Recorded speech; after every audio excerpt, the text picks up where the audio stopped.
Hello বন্ধুরা, welcome back to our future today.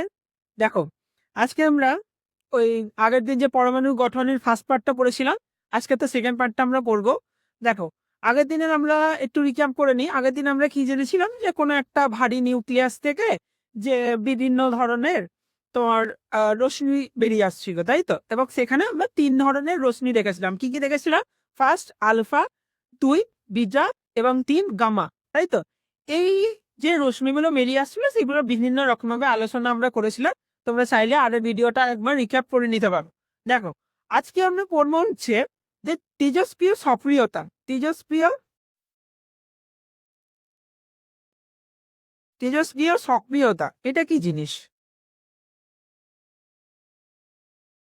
তেজস্ক্রিয় সক্রিয়তা, দেখো, কোনো তেজস্ক্রিয় পরমাণু থেকে এই যে আলফাপনা, বিটাপনা, যে গামাপনা বেরিয়ে আসছে, এগুলো তো আমাদের কিছু দিয়ে মাপতে হবে। মানে আমরা বলতে চাইছি যে এই যে যদি একটা পরমাণু হয়, এই পরমাণু থেকে, ধরো এখানে নিউক্লিয়াসটা আছে, ঠিক আছে, এই পরমাণু থেকে যে আলফাপনা, বিটাপনা, গামাকণা বেরিয়ে আসছিল, এই আলফা বিটা গামাকণাগুলো কতটা বেরিয়ে আসছে, ঠিক আছে, সেইটাকেই বলা হচ্ছে তেজস্ক্রিয় সক্রিয়তা। এটা ফর্মাল ডেফিনেশন, তোমরা বই থেকে একটুখানি দেখে নিও, অতটা ইম্পর্টেন্ট কিছু না। শুধু এখানটায় একটা জিনিস আমাদের মনে রাখতে হয়, এই তেজস্ক্রিয় মাপতার একক হচ্ছে বেকারেল, ঠিক আছে, বেকারেল হলো। আরো কিছু কিছু একক আছে, যেমন রাদারফোর্ড,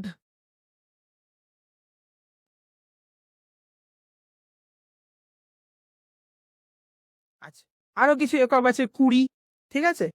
তবে ব্যবহৃত একক হচ্ছে এই বেকারেলটা, ঠিক আছে। এটাতেই আমরা এই তেজস্ক্রিয় সক্রিয়তার এসআই একক বলে শিখব।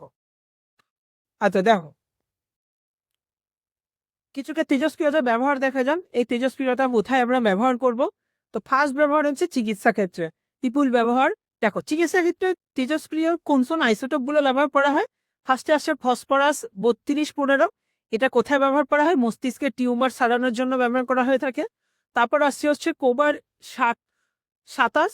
এইটা ব্যবহার করা হচ্ছে ক্যান্সার আক্রান্ত কোষ ধ্বংসের জন্য। আর আমাদের হচ্ছে আয়োডিন 13152, এটা ব্যবহার করা হয় থাইরয়েড রোগ নির্ণয়ের জন্য।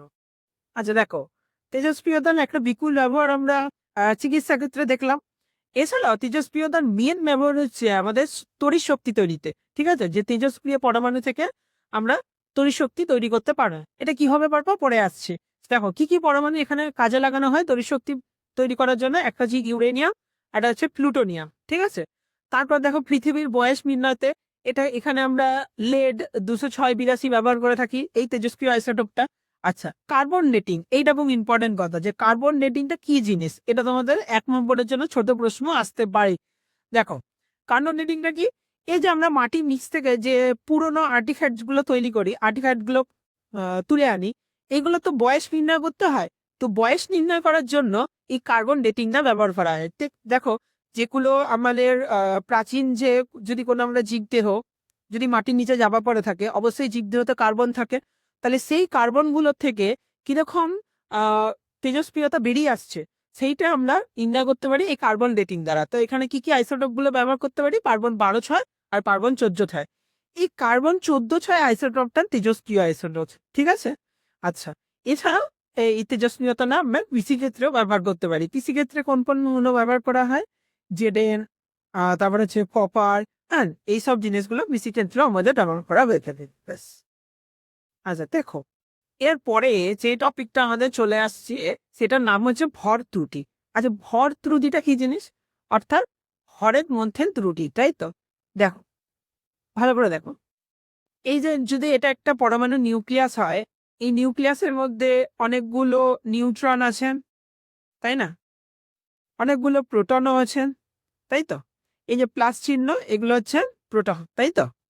আর এর ফাঁকে ফাঁকেও অনেকগুলো নিউট্রন ঢুকে থাকে, তাই না? আচ্ছা, তো ভর ত্রুটিটা কি বলছে? কোনো পরমাণুর নিউক্লিয়াসে যতগুলো প্রোটন আছে এবং যতগুলো নিউট্রন আছে, তাদের যে মোট ভরটা আর নিউক্লিয়াসের যে টোটাল ভরটা, সেই টোটাল ভরটা কম হবে, ঠিক আছে। কার থেকে? ওই পরমাণুর যে মধ্যে যে নিউট্রন আর প্রোটন আছে তাদের মোট ভরের থেকে। তাহলে ব্যাপারটা কি হচ্ছে, ব্যাপারটা আমরা একটু বুঝে নিই। দেখো, এই ভর ত্রুটির রাশিমালা তোমাদের পরীক্ষাতে লিখতে আসে কিন্তু, হ্যাঁ। তাহলে আমরা মনে করছি কোনো পরমাণুতে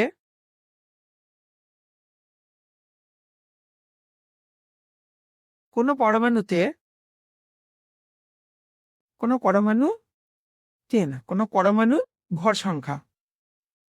পরমাণু ভর সংখ্যা আমরা ধরছি এ, আর পারমাণবিক সংখ্যা ধরছি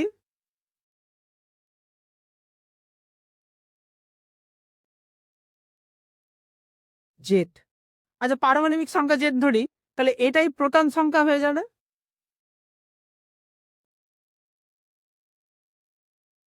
তাই তো? তাহলে কোনো পরমাণু ভর সংখ্যাকে আমরা এ ধরে নিচ্ছি, আর কোনো পরমাণুর পারমাণবিক সংখ্যাকে আমরা জেড ধরে নিচ্ছি, ঠিক আছে?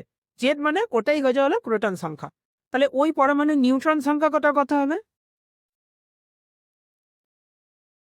ওই পরমাণুর নিউট্রন সংখ্যা হবে অবশ্যই এ মাইনাস জেড। ভর সংখ্যা মানে কি? ভর সংখ্যা মানে হচ্ছে প্রোটন সংখ্যা নিউট্রন সংখ্যাটা যোগফল। তাহলে শুধু যদি নিউট্রন সংখ্যা বার করতে চাই, তাহলে ভর সংখ্যাটা থেকে নিশ্চয়ই প্রোটন সংখ্যাটা বাদ দিয়ে দেবো। আচ্ছা, এবার আমরা আরো মনে করছি একটি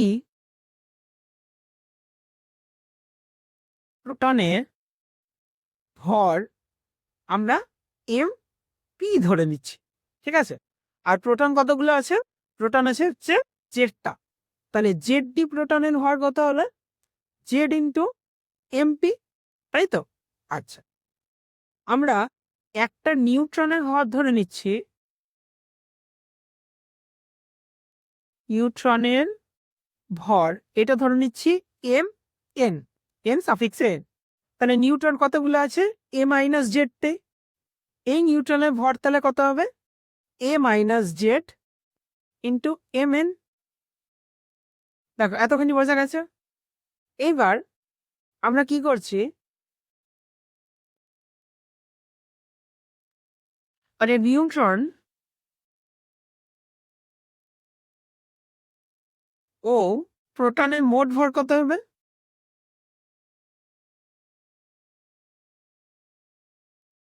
প্রোটনের মোট ভর কত হবে? Z into MP plus A minus Z into M N, তাই তো? বলো, আমরা ধরে নিচ্ছি নিউক্লিয়াসের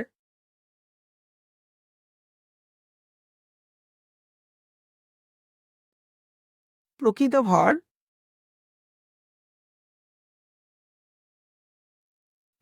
হচ্ছে বড় হাতের এম ধরে নিও, ঠিক আছে? তাহলে নিউক্লিয়াসের প্রকৃত ভর যদি বড় হাতের এম হয়, তাহলে আমার ভর ত্রুটি কি হবে? ভর ত্রুটিকে আমরা ডেল্টা এম দিয়ে প্রকাশ করি, ঠিক আছে? ভর ত্রুটি ডেল্টা এম সমান সমান এইটা বেশি ছিল, এটা কম ছিল, তাহলে এটা থেকে এটা মাইনাস করে দিলেই ভর ত্রুটিটা বেঁচে যাবে। তাহলে কি হবে ব্যাপারটা? Z into MP plus A minus Z into M N minus বড় হাতের এন, তাই তো? এটাই হয়ে যায় কোনো পরমাণুর ভর ত্রুটির রাশিমালা। বুঝতে পেরেছি? এটাই হয়ে যাবে আমাদের ওই ভর ত্রুটির সূত্রটা। আচ্ছা দেখো, আমরা এই বন্ধন শক্তি পড়ার আগে একজন বিজ্ঞানীর কথা জেনে নিই, যার নাম হচ্ছে আইনস্টাইন। সবাই আশা করি জানো। ইনি আমাদের একজন প্রবাদপ্রতিম বিজ্ঞানী, যিনি আমাদের ফিজিক্সের মধ্যে অনেক সূত্র দিয়ে গেছেন। আচ্ছা দেখ, আইনস্টাইন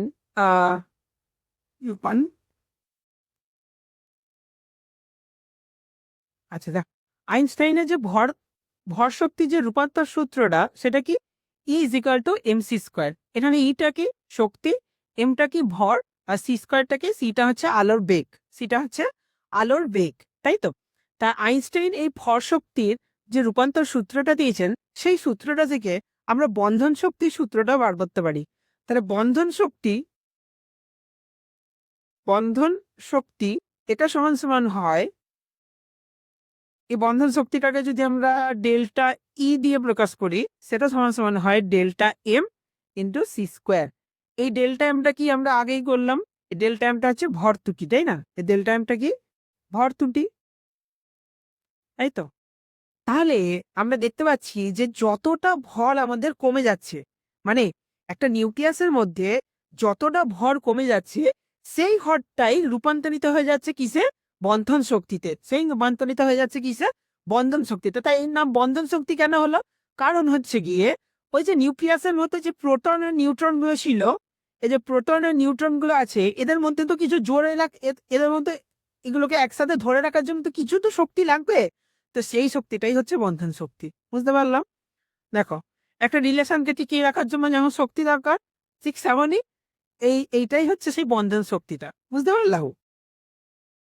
পড়ার মাঝখানে মাঝখানে একটু হাসি কান্না তো করতে হবে নাকি? শুধু বললেই হবে? দেখো, এরপর একটা খুব ইম্পর্টেন্ট টপিক বলতে পারবো, এই চ্যাপ্টারের মেন টপিক হচ্ছে এইটা পড়ার জন্যই আমরা এত কিছু তামঝাম, এত কিছু আমরা ঝাংলাম। ঠিক আছে? মেন টপিকটা কি? নিউক্লিয় বিভাজন। আচ্ছা, নাম শুনেই আশা করে বুঝতে পারছো নিউক্লিয় বিভাজন মানে কি? নিউক্লিয়াসের বিভাজন, তাই তো? তাহলে কি হবে এই নিউক্লিয় বিভাজন বিক্রিয়াটা? ধরো একটা বড় নিউক্লিয়াস ছিল, ঠিক আছে? আমরা ধরে নিচ্ছি এটা ইউরেনিয়ামের নিউক্লিয়াস, যেটা হচ্ছে 23592, ঠিক আছে? এই নিউক্লিয়াসটাকে যদি আমরা একটা নিউট্রন দিয়ে আঘাত করি, নিউট্রন দিয়ে আঘাত করলাম জোরে, জোরে, এবার জোরে গিয়ে এবার আঘাত করলাম, তো তখন কি হয়? এই নিউক্লিয়াসটার মধ্যে আমরা জোর করে নিউটনটাকে ঢুকিয়ে দিচ্ছি, তাহলে নিশ্চয়ই এর ভর সংখ্যা 1 বেড়ে যাবে, 23692। তাহলে নিউটনটা দিয়ে আমরা জোরে আঘাত করলাম, জোরে গিয়ে আঘাত করলাম, তো এইটা কি হয়ে গেল? এই পরমাণুটা তৈরি হয়ে গেল, তাই তো? এই পরমাণুটা অবশ্যই আনস্টেবল হবে, কারণ এ স্টেবিলিটিতে ছিল। তাহলে এই পরমাণুটা যদি অস্থায়ী হয়, তাহলে একে আঘাত করার জন্য এ নিশ্চয়ই ভেঙে যাবে। তো ভেঙে দিয়ে কি উৎপন্ন করলো? ভেঙে দিয়ে এ দুটো পরমাণু তৈরি করলো, ঠিক আছে? দুটো পরমাণু তৈরি করলো, ঠিক আছে? দুটো ছোট ছোট পরমাণু তৈরি করলেন। এই বড় পরমাণুটা তিনি এর দুটো ছোট ছোট পরমাণু তৈরি করলে, এবং তার সাথে 3টে নিউট্রন তৈরি করল, এবং তার সাথে আরো 200 মেগা ইলেকট্রন ভোল্ট শক্তি তৈরি করল। তাহলে নিউক্লিয় বিভাজন জিনিসটা কি? একটা ভারী নিউক্লিয়াসকে একটা নিউট্রন দিয়ে আঘাত করার জন্য সেই ভারী নিউক্লিয়াসটা দুটো সমভরে, প্রায় সমভরে নিউক্লিয়াসে ভেঙে যায়, তাই তো? এইটাকেই বলা হচ্ছে নিউক্লিয় বিভাজন, এবং তার সাথে অবশ্যই প্রচুর পরিমাণ শক্তি নির্গত হয়ে থাকে। ঠিক আছে? বুঝতে পেরেছি? তারপর নিচে একটা উদাহরণ লেখা আছে, এই উদাহরণটা দেখো কি আছে, যে ইউরেনিয়াম 23592-কে একটা নিউটন দিয়ে আঘাত করার জন্য সেটা 23692-তে প্রথমে পরিণত হলো। যেহেতু এটা আনস্টেবল, তাই এটাকে আমরা থার্ড ব্র্যাকেটের মধ্যে লিখেছি, এবং সেখান থেকে কি তৈরি হয়ে যায়? দুটো ছোট ছোট নিউক্লিয়াস, কি একটা বেরিয়াম 14156, একটা ক্রিপ্টন 9236, এবং তার সাথে 3টে নিউট্রন উৎপন্ন হয়, এবং প্রচুর পরিমাণ শক্তি আমরা ওর থেকে পেয়ে যাই। দেখো, এটা হচ্ছে একটা ইউরেনিয়াম পরমাণু নিউক্লিয়াস, ঠিক আছে? এখান থেকে স্বতঃস্ফূর্তভাবে তেজস্ক্রিয়তা বেরিয়ে আসছে, ঠিক আছে? এই ইউরেনিয়াম পরমাণু নিউক্লিয়াসে যদি একটা নিউট্রন দিয়ে আঘাত করা হয়, এই ইউরেনিয়ামের পরমাণুটা ভেঙে যায় এরকম ভাবে, এবং ভেঙে গিয়ে এইগুলো এরকম ছোট ছোট দুটো পরমাণুতে ভেঙে যায়। এইটাকেই আমরা নিউক্লিয় বিভাজন বলছি। আচ্ছা দেখো, আমরা যে নিউক্লিয় বিভাজন করলাম সেটার সাথে একটা টার্ম জুড়ে থাকে, সেই টার্মটার নাম কি হচ্ছে শৃঙ্খল বিদ্যা। কি জিনিস আগে আমরা বুঝেন। ধরো এটা একটা ইউরেনিয়ামের মৌল ছিল, তাকে আমরা একটা নিউট্রন দিয়ে আঘাত করেছিলাম, সেখান থেকে 3টে নিউট্রন বেরিয়ে এসেছিল। আচ্ছা, যদি একটা ইউরেনিয়ামের আমি মৌল নিই, ধরো 1 কেজি আমরা ইউরেনিয়াম নিলাম, তার মধ্যে কি একটাই মৌল আছে নাকি? একটাই মৌল আছে? সেখানে তো অনেক মৌল আছে, তাই না? আচ্ছা, অনেক তো ওরকম ইউরেনিয়ামের পরমাণু আছে, তো আমরা কি করেছিলাম? একটা পরমাণুকে আঘাত করেছিলাম, তাই না? এবং সেখান থেকে 3টে আলাদা আলাদা নিউট্রনও পেয়েছিলাম। তাহলে ওই 3টে নিউট্রন কি থেমে থাকবে নাকি? আর যারা ওই 3টে নিউট্রন আবার আঘাতটা 3টে ইউরেনিয়াম পরমাণুকে আগে আঘাত করবে।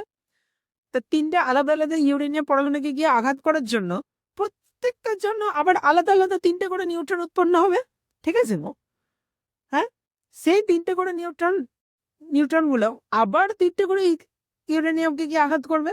তাহলে এইভাবে বিক্রিয়াটা চলতেই থাকে, এবং দেখতে পাবে এটা একটা চেনের মতো তৈরি হবে, তাই না? একটা চেন রিয়াকশন। তোমরা যদি একটু গুগলে যাও, গুগলে গিয়ে চেন রিয়াকশন বলে একটা গেম আছে, এখানে সার্চ করবে, দেখবে এরকম একটা বক্স থাকে এবং এই বক্সের মধ্যে বারবার এরকম কতগুলো ডট দিয়ে দেওয়া হয়, ঠিক আছে? তো এইখানটা গিয়ে যদি আমরা টাচ করতাম তো সেটা ভেঙে গিয়ে এরকম দুটো হয়ে যেত, আবার এটাকে টাচ করলে সেটাকে এরকম ভেঙে গিয়ে দুটো হয়ে যেত। ওই গেমটা যদি খেলে থাকবো তোমরা বুঝতে পারো না। আচ্ছা, তো সেইটা এটাই হচ্ছে চেন রিয়াকশন, যেটাকে আমরা শৃঙ্খল বিক্রিয়া বলছি। সে পরে আমরা কি দেখছি, এরপরে দেখছি যে এই চেন রিয়াকশনটাকে আমরা নিয়মিত করতে পারবো, মানে এই চেন রিয়াকশনটা কি নিয়ন্ত্রণ করা সম্ভব, না এটা সবসময় এরকম অনিয়ন্ত্রিত ভাবে চলতে থাকে? দেখো, আমরা এখানে একটু শৃঙ্খল বিক্রিয়াটা কি জিনিস সেটা একটু বুঝি। দেখো, এটা হচ্ছে একটা ইউরেনিয়ামের পরমাণু, ঠিক আছে? এইটাকে যখন আমরা একটা প্রোটন দিয়ে আঘাত করছি, এ কি করছে, তিনটে পরমাণু, তিনটে নিউট্রন এর থেকে বেরিয়ে আসছে, ঠিক আছে? তো তিনটে নিউট্রন আবার কি করছে রে, এই যে তিনটা আলাদা আলাদা যে ইউরেনিয়ামের পরমাণু ছিল, সেই তিনটে আলাদা আলাদা ইউরেনিয়ামের পরমাণুকে আবার ওরা গিয়ে, দেখো এই যে তিনটে আলাদা আলাদা ইউরেনিয়ামের আর একটা পরমাণু, তিনটে পরমাণু, ওই তিনটে পরমাণুকে গিয়ে আবার যখন আঘাত করছে ওই তিনটে পরমাণু আবার ভেঙে যাচ্ছে, ঠিক আছে? এই তিনটে গিয়ে আঘাত করলো, ঠিক আছে, আবার এটাকে আঘাত করলো, এরকম ভাবে ভেঙে যায় তিনটে পরমাণু একসাথে দিয়ে। তারপরে ওইখান থেকে আরো তিনটে পরমাণু সৃষ্টি হলো, সেই তিনটে আবার আরো তিনটেকে গিয়ে মারবে। তাহলে এইভাবে শৃঙ্খল বিক্রিয়াটা চলতে থাকে। দা ওই যে তিনটে নিউট্রন ইউরেনিয়াম পরমাণু থেকে বেরিয়ে এলো, ওই তিনটে নিউট্রন আবার তিনটে ইউরেনিয়াম পরমাণুকে গিয়ে আঘাত করে, ঠিক আছে? তাই এ একে গিয়ে আঘাত করলো, এ একে গিয়ে আঘাত করলো, এ একে গিয়ে আঘাত করলো, ঠিক আছে? আচ্ছা দেখো, তাহলে শৃঙ্খল বিক্রিয়াকে আমরা দুভাগে ভাগ করছি, তাই তো? একটা হচ্ছে নিয়ন্ত্রিত শৃঙ্খল বিক্রিয়া, আর একটা হচ্ছে অনিয়ন্ত্রিত শৃঙ্খল বিক্রিয়া। আগে এগুলো ব্যবহার বলে জেনে নি। নিয়ন্ত্রিত শৃঙ্খল বিক্রিয়া মানে দিদি, ওই যে নিউক্লিয়াস গুলো আমাদের ভেঙে যাচ্ছিল, এই যে নিউক্লিয়াস গুলো আমরা ভেঙে যাচ্ছিল, এরকম তিনটে তিনটে করে বেরিয়ে আসছিল, তাই না? এরকম যে বেরিয়ে আসছিল, এইটাকে কি নিয়ন্ত্রণ করা সম্ভব? যে নিউট্রন গুলোকে যদি আমরা নিয়ন্ত্রণ করতে পারি, তাহলে সেই বিক্রিয়াটা কি আমাদের সম্ভবভাবে নিয়ন্ত্রণ করা? তো এইটা কোথায় ব্যবহার করা হয়? এটা ব্যবহার করা হয় পারমাণবিক পারমাণবিক চুল্লিতে, ঠিক আছে? চুল্লিতে, ঠিক আছে, মানে যেখানে পারমাণবিক আর কি নিউক্লিয়ার রিঅ্যাক্টর যেটাকে আমরা বলছি, ঠিক আছে? মানে যেখানে আমরা তেজস্ক্রিয় মৌলকে ব্যবহার করে আমরা বিদ্যুৎ তৈরি করতে পারবো, সেটাকে আমরা পারমাণবিক চুল্লি বলি, ঠিক আছে?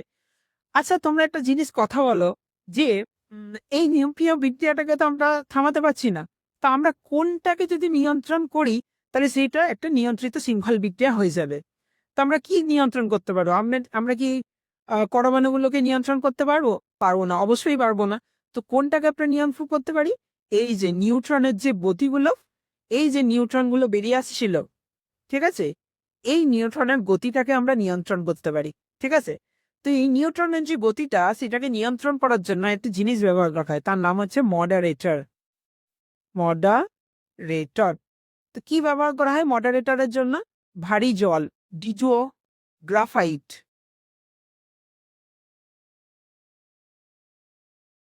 গ্রাফাইট মডারেটর হিসেবে পারমাণবিক চুল্লিতে এই দুটো জিনিস ব্যবহার করা হয়ে থাকে, ডিজো আর গ্রাফাইট, ঠিক আছে? এরপর চলে আসছি আমরা অনিয়ন্ত্রিত শৃঙ্খল বিক্রিয়া। তোমরা একটু ভেবে বলতে, এই অনিয়ন্ত্রিত শৃঙ্খল বিক্রিয়াটা আমরা কোথায় ব্যবহার করব? অবশ্যই সেটা পারমাণবিক বোমাতে, তাই না?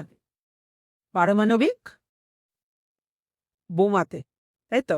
আমরা চাইছি ধ্বংস, অর্থাৎ এই শৃঙ্খল বিক্রিয়াটা আমরা চাইবো না কখনো যে থামুক, তাহলে সেটা কোথায় ব্যবহার করবো? আমরা পারমাণবিক বোমাতে, তাই তো? আচ্ছা, এইখানে একটা পারমাণবিক বোমার কথা আসার জন্য আমরা একটা ইতিহাসের একটা ঘটনা মনে করতে পারি, যেটা হচ্ছে হিরোশিমা এবং নাগাসাকিতে যখন পারমাণবিক বোমা ফেলা হয়, তাই তো? দেখো, হিরোশিমা আর নাগাসাকিতে দুটো পারমাণবিক বোমা ফেলা হয়েছিল, তাই তো? হিরোশিমা আর নাগাসাকিতে। আচ্ছা, হিরোশিমা আর নাগাসাকিতে যে দুটো পারমাণবিক বোমা ফেলা হয়েছিল, হিরোশিমাতে যেটা ফেলা হয়েছিল তার নাম হচ্ছে লিটিল বয়, লিটিল বয়, ঠিক আছে? আর এইটা ছিল হচ্ছে ইউরেনিয়ামের পারমাণবিক বোমা, ঠিক আছে? আর নাগাসাকিতে যেটা ফেলা হয়েছিল সেটার নাম হচ্ছে ফ্যাটম্যান, মোটা মানুষ, ঠিক আছে? ফ্যাটম্যান। এখানে যেটা ব্যবহার করা হয়েছিল সেটা হচ্ছে প্লুটোনিয়া, ঠিক আছে? প্লুটোনিয়া 239 94, ঠিক আছে?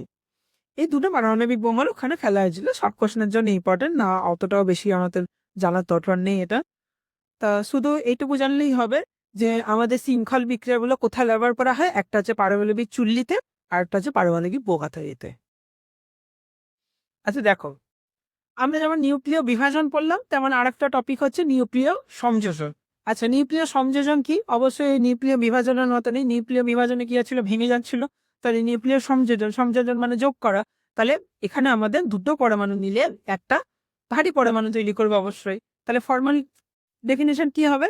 দেখো, দুটো হালকা ভরের পরমাণু তখন যুক্ত হয়ে একটা ভারী ভরের পরমাণু তৈরি করবে, সেটাকেই বলা হচ্ছে নিউক্লিয় সংযোজন। এবং অবশ্যই তার সাথে কিছু পরিমাণ শক্তি ওখান থেকে বেরিয়ে আসবে। আচ্ছা, আমাকে একটা কথা বলো তো, যে নিউক্লিয় সংযোজন না নিউক্লিয় বিভাজন, এইটাতে কোনটাতে বেশি পরিমাণ শক্তি আমরা পাবো? কোনটাতে পাবো? অবশ্যই নিউক্লিয় সংযোজনে। এবার তোমরা বলবে যে নিউক্লিয় বিভাজনতে একটা পরমাণুর জন্য আমরা 200 মেগা ইলেকট্রন ভোল্ট পেয়েছিলাম, এখানে তো মাত্র 26 ইলেকট্রন ভোল্ট পাচ্ছি। আচ্ছা দেখো, এইটার একটা যুক্তি কি? তাহলে এইখানে এই পরমাণুগুলো হালকা আছে তো, তাই না? তা আমরা যদি এই 1 কেজি হাইড্রোজেন কি আর 1 কেজি যদি ইউরেনিয়াম নিই, তাহলে অবশ্যই 1 কেজি হাইড্রোজেনের পরমাণুর সংখ্যাটা বেশি থাকবে না? স্বাভাবিক ব্যাপার যে 1 কেজি হাইড্রোজেনে পরমাণুর সংখ্যাটা বেশি, তাই তো? তো একটা পরমাণুর জন্য যদি এত ইলেকট্রন ভোল্ট উৎপন্ন হয়, তাহলে 1 কেজি হাইড্রোজেনের জন্য কত উৎপন্ন হবে তোমরা ভাবতে পারছো? ঠিক সেমনই ইউরেনিয়ামে পরমাণুর সংখ্যাটা কম ছিল, যদিও সেখানে আমরা শক্তি বেশি পাচ্ছিলাম, কিন্তু পরমাণুর সংখ্যাটা কম থাকার জন্য ওভারঅল যে শক্তিটা সেটা কমে যাচ্ছিল। আচ্ছা দেখ, নিউক্লিয়ার সংযোজনের যে বিক্রিয়াটা, এটা আমরা কোথায় ব্যবহার করি? হাইড্রোজেন বোমাতে ব্যবহার করি। হাইড্রোজেন বোমা, হাইড্রোজেন বোমা, হাইড্রোজেন বোমা তৈরিতে এই নিউক্লিয় সংযোজন বিক্রিয়াটা ব্যবহার করা হয়ে থাকে। এছাড়াও সূর্যের প্রচুর পরিমাণ শক্তি, সূর্যের প্রচুর পরিমাণ শক্তি, সূর্যের প্রচুর পরিমাণ শক্তি কিন্তু এই নিউক্লিয় সংযোজন থেকেই আসে, নিউক্লিয় বিভাজন থেকে আসে না। ঠিক আছে? সূর্যে কি হয়, দুটো হাইড্রোজেন পরমাণু মিলে একটা হিলিয়াম পরমাণু গঠন করে, এবং এই যে ঘটনাটা এটা সবসময় চলতে থাকতে, তার জন্যে সূর্যে এত প্রচুর পরিমাণ শক্তি আমরা পেয়ে থাকছি সূর্য থেকে। বুঝতে পারলাম তো? আচ্ছা দেখো, আরেকটা কথা আমরা বলি। আচ্ছা দেখো, এই যে দুটো যে হাইড্রোজেন পরমাণু, এর মধ্যেও চার্জ সমান, এর মধ্যেও চার্জ সমান, এবং দুটোই সুস্থিত পরমাণু, তাই না? আচ্ছা, তুমি যদি সুস্থিত থাকো, তোমাকে যদি সেখান থেকে যদি তুলতে হয়, তাহলে তোমাকে নিশ্চয়ই কেউ কেউ আঘাত করবে, তবে তো তুমি ওখান থেকে উঠবে। তা তো উঠবে না, তাছাড়া তো উঠবে না। তুমি যদি এক জায়গায় স্টেবিলিটি পেয়ে যাও, সেখান থেকে কি আর ওঠার চেষ্টা করবে? অবশ্যই করবে না। ঠিক সেমনই এই হাইড্রোজেন পরমাণু দুটো কিন্তু একসাথে যোগ হতে চায় না। তো যোগ করার জন্য কি করতে হয়? আমাদের প্রচুর পরিমাণ শক্তি একে দিতে হয়, প্রচুর পরিমাণ শক্তি, প্রচুর শক্তি। প্রায় কত শক্তি? প্রায় এখানে আমাদের শক্তি দিতে হয় হচ্ছে 10⁻⁷ থেকে 10⁶ কিলোজুল শক্তি আমাকে দিতে হবে একে, তবে এ দুটো পরমাণু একসঙ্গে যোগ হবে। ঠিক আছে? তো এই যে প্রচুর পরিমাণ শক্তিটা তো আমরা এমনি এমনি তৈরি করতে পারবো না। তার জন্য আমাদের নিউক্লিয় বিভাজন ঘটাতে হয়। কি ঘটাতে হয়?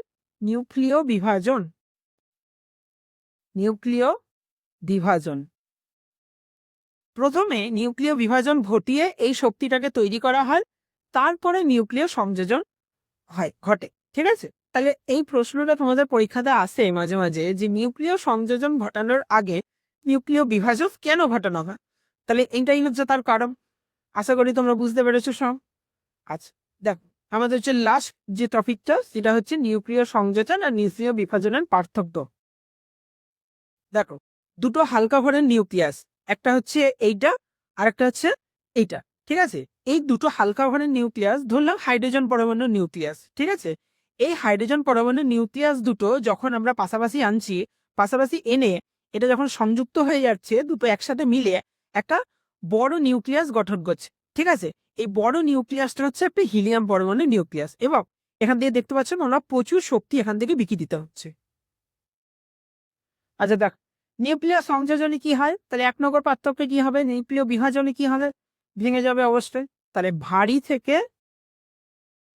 থেকে দুটি হালকা নিউক্লিয়াস গঠন করে, তাই তো? দুটি হালকা নিউক্লিয়াস গঠন হয়, তাই তো?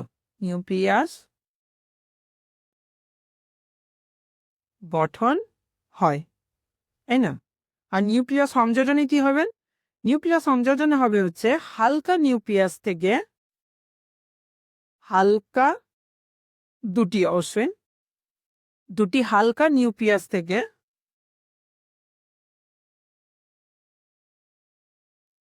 একটি ভারী নিউক্লিয়াস গঠন করবে।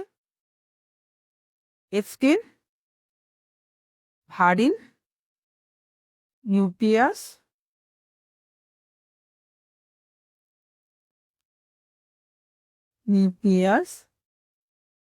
গঠন হয়, তাই তো? মানে দুটো এরকম হালকা নিউক্লিয়াস ছিল, সেখান থেকে একটা ভারী নিউক্লিয়াস গঠন করলো। আর এখানে কি হবে? একটা ইলেকট্রন দিয়ে আঘাত করার জন্য দুটো আলাদা আলাদা নিউক্লিয়াস গঠন হয়ে যাবে, তাই তো? আচ্ছা, 2 নম্বর কি? এখানে কি দরকার হচ্ছিল? উচ্চ গতি সম্পন্ন কণার দরকার হচ্ছিল, তাই তো? উচ্চ গতি সম্পন্ন কণার প্রয়োজন, তাই না? নিউক্লিয় বিভাজন ঘটানোর জন্য কণার প্রয়োজন, তাই তো?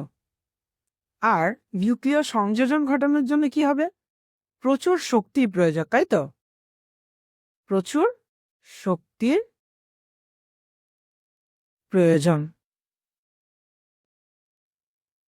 আরেকটা পার্থক্য তোমরা নিজেরাই বানাতে পারবে। দেখো, নিউক্লিয় বিভাজনে আমরা বলেছিলাম না কম শক্তি উৎপাদন হয়, তাহলে নিউক্লিয় বিভাজনে নিউক্লিয় সংযোজনের থেকে কম শক্তি পাওয়া যায়, কম শক্তি উৎপন্ন হয়, কম শক্তি। আর এটাতে বেশি শক্তি উৎপন্ন হয় কার থেকে? অবশ্যই নিউক্লিয় বিভাজনের থেকে বেশি শক্তি উৎপন্ন হবে। ঠিক আছে, এখানে আমাদের চ্যাপ্টার শেষ করলাম আমরা। তোমরা সবাই ভালো থাকবে। অবশ্যই এই চ্যাপ্টার তোমরা ভালো করে রিভিশন করবে। আমরা আশা করি এই চ্যাপ্টারের পরের দিন আমরা একটু কোশ্চেন অ্যান্সার নিয়ে আলোচনা করে আমরা নতুন চ্যাপ্টার তৈরি করব। ঠিক আছে, নতুন চ্যাপ্টারটা শুরু করব।